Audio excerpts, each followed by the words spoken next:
এটি কিন্তু খুবই মজাদার একটা রিফ্রেশিং ড্রিঙ্কস। তো আমি বলবো আপনারা সবাই প্লিজ এটা ট্রাই করবেন। জাহাজ কুইজিনে আপনাদের সবাইকে স্বাগত জানাচ্ছি। আজ আবারও হাজির হয়ে গেছি আপনাদের সাথে ভিন্ন ভিন্ন রেসিপি শেয়ার করব বলে। আজ চলে আসছি আপনাদের সাথে খুব মজাদার একটা রিফ্রেশিং ড্রিঙ্কসের রেসিপি শেয়ার করব বলে। আর সেই ড্রিঙ্কসটা হচ্ছে ভার্জিন মোহিতো। তো আমি বলবো সবাই প্লিজ একবার করে এই রেসিপিটা ট্রাই করে দেখবেন। তো চলেন রেসিপিতে চলে যাই। ও হ্যাঁ, যাওয়ার আগে একটা কথা বলে নিই, এখনও যারা আমার চ্যানেলটা সাবস্ক্রাইব করেননি প্লিজ আমার চ্যানেলটা সাবস্ক্রাইব করে দিবেন, পাশে থাকা বেল বাটনটি ক্লিক করে দিবেন। তাহলে আমার দেওয়া প্রত্যেকটা ভিডিও আপনার কাছে পৌঁছে যাবে সবার আগে। আর যারা অলরেডি আমার চ্যানেলটা সাবস্ক্রাইব করেছেন তাদেরকে তো অসংখ্য ধন্যবাদ।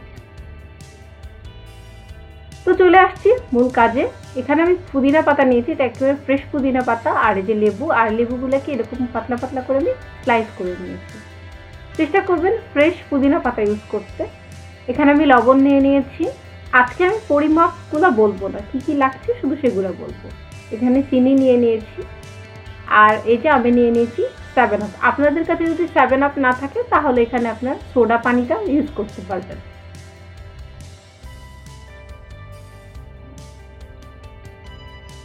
আর আমি একটা এই যে কাচের একটা মগ নিয়ে নিয়েছি। আচ্ছা যাই হোক, এবার রান্নায় মানে রেসিপিতে চলে যাই।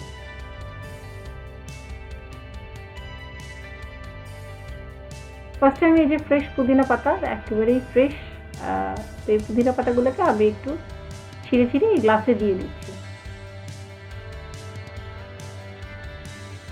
ফ্রেশ পুদিনা পাতা ইউজ করলে এই টেস্টটা খুব ভালো আসে, এই জন্যই আমি বলছি একটু ফ্রেশ পুদিনা পাতা ইউজ করবেন।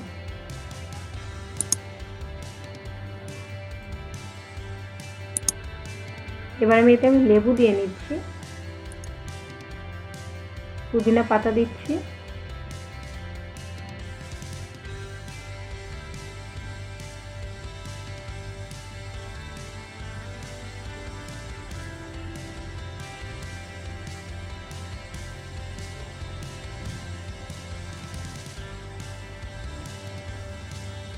এবার আমি এতে চিনি দিচ্ছি। আমি আবারও বলছি, আমি আজকের পরিমাপটা বলছি না, আপনারা আপনাদের টেস্ট অনুযায়ী দিয়ে দেবেন। এখানে আমি প্রায় 2 টেবিল চামচের মতো চিনি দিয়ে নিয়েছি।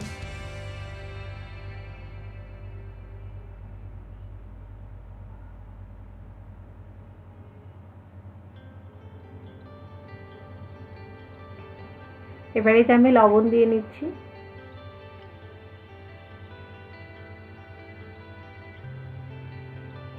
এবার একটা বেলনের সাহায্যে আমি হালকা চাপ দিয়ে নেব, মানে একটু কচলে নেব।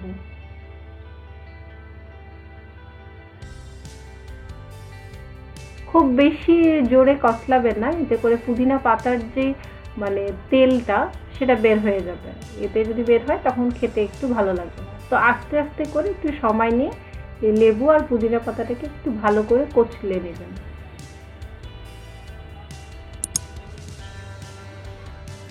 এটা আমি গ্লাসে করছি, আপনার অন্য একটা পাত্রেও করতে পারেন। এবার এটা আমি নিয়ে দিচ্ছি বরফ কুচি।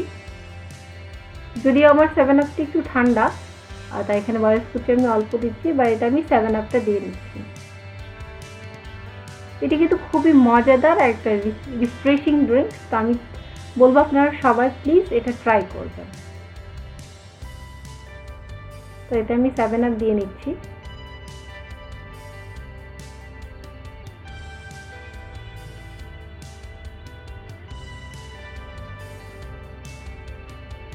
এবার একটা চামচের সাহায্যে আমি সব কিছুকে ভালো করে নেড়ে দিব।